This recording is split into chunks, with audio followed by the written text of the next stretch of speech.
Hi friends, Assalamu alaikum and welcome back to my channel. I am Sumaya from Sumi's Home Chef. Friends, இன்றைக்கி நம்ம சேனலில் பார்க்க போகிறது பிரேக்ஃபாஸ்ட்டுக்கும் டின்னருக்கும் ஏற்ற மாதிரியான சிம்பிளி சூப்பரான ஒரு ரெசிபி தான்.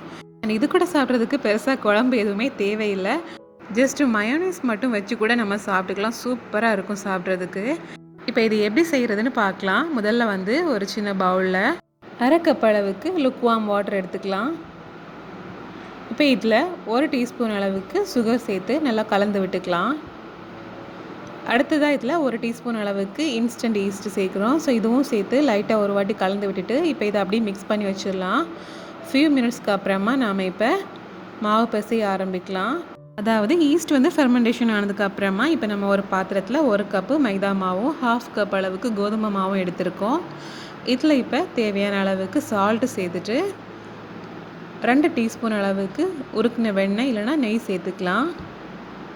சேர்த்துட்டு நாம் இதில் ஈஸ்ட் மிக்ஸையும் சேர்த்து நாம் இப்போ பிசைய ஆரம்பிக்கலாம். ஈஸ்ட் நல்லாவே பொங்கி வந்திருக்கு பாருங்கள். இப்போ இதை அந்த மாவில் கலந்து நல்லா சாஃப்டான சப்பாத்தி மாவு பதத்துக்கு நாம் பிசைஞ்சு எடுத்துக்க போகிறோம். ஸோ அடிஷ்னலாக தண்ணி தேவைப்பட்டுச்சுன்னா நம்ம அதையும் சேர்த்து நல்லா சாஃப்டான பதத்துக்கு பிசைஞ்சு எடுத்துக்க வேண்டியதான்.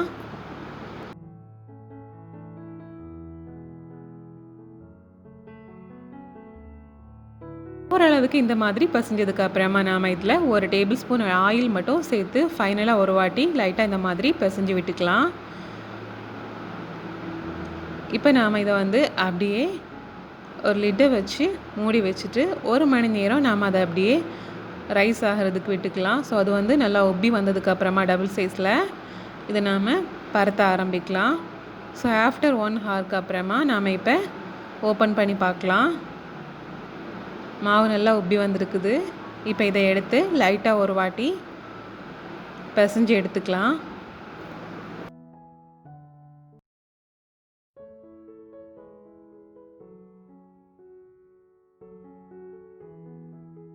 இப்போ நான் பரத்துறதுக்கு ஒரு கல்லை எடுத்து வச்சுருக்கேன். இப்போ இதில் லைட்டாக ஒரு வாட்டி நாம் பிசைஞ்சிட்டு லைட்டாக இந்த மாதிரி ரவுண்ட் ஷேப்புக்கு தட்டி விட்டுக்கிறேன். தட்டி விட்டுட்டு இதை இப்போ 8 போர்ஷனாக டிவைட் பண்ணி எடுத்துக்கிறேன்.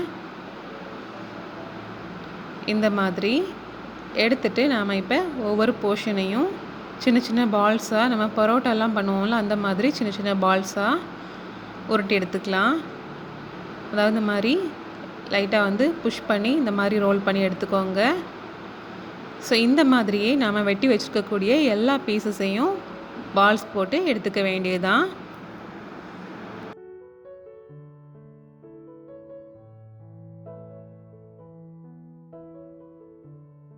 அண்ட் நவ் நம்ம இப்போ ரோல் பண்ண ஆரம்பிக்க போகிறோம். ஸோ அதுக்காக லைட்டாக ப்ளைன் ஃப்ளோர்லேயே இந்த மாதிரி டஸ்டிங் பண்ணி 2 பக்கமும் கொஞ்சம் திக்கான ரவுண்ட் ஷேப்புக்கு ரோல் பண்ணி எடுத்துக்க வேண்டியது. அதாவது ரொம்ப தின்னாக சப்பாத்தி மாதிரி நம்ம ரோல் பண்ணாமல் அதை விட கொஞ்சம் திக்காகவே ரோல் பண்ணி எடுத்துக்கலாம். அப்போ தான் நம்ம சுடும்போது நல்லா உப்பி சாஃப்டாக வரும். அதுக்காக தான்.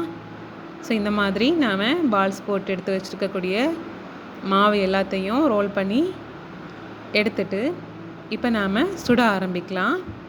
ஸோ சுடுறதுக்காக ஏற்கனவே நம்ம தவா ஹீட் பண்ணி வச்சுருக்கோம். அதில் இப்போ நாம் பரத்தி வச்ச ஃப்ளாட் ப்ரெட்டை இந்த மாதிரி ஃப்ளிப் பண்ணி சுட்டு எடுத்துக்கலாம். முதல்ல நாம் மிதமான சூட்டில் வச்சுக்கணும். அப்புறமா அது லைட்டாக உப்பி வர ஆரம்பித்ததுமே நம்ம ஃப்ளேமை ஹையில் வைக்கும்போது ரொம்ப நல்லா இந்த மாதிரி உப்பி வரும். ஸோ இதுக்கப்புறமா நாம் லோ ஃப்ளேமுக்கு சேஞ்ச் பண்ணிக்கலாம். நல்லா உப்பி வந்ததுக்கு அப்புறமா 2 பக்கமும் ஓரளவுக்கு லைட்டாக ப்ரௌன் கலர் வரது வரைக்கும் இந்த மாதிரி சுட்டுட்டு நாம் இப்போ தவாலேருந்து எடுத்து மாற்றிக்கலாம்.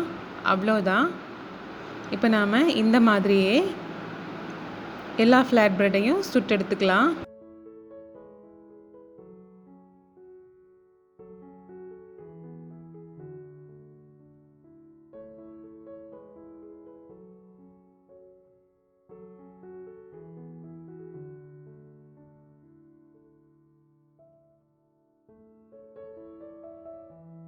இந்த மாதிரி நாம் சுட்டு எடுக்கக்கூடிய ஒவ்வொரு ஃப்ளாட் ப்ரெட்ஸையும் சுட்டு முடித்த சூட்டோடு நாம் பண்ண வேண்டியது.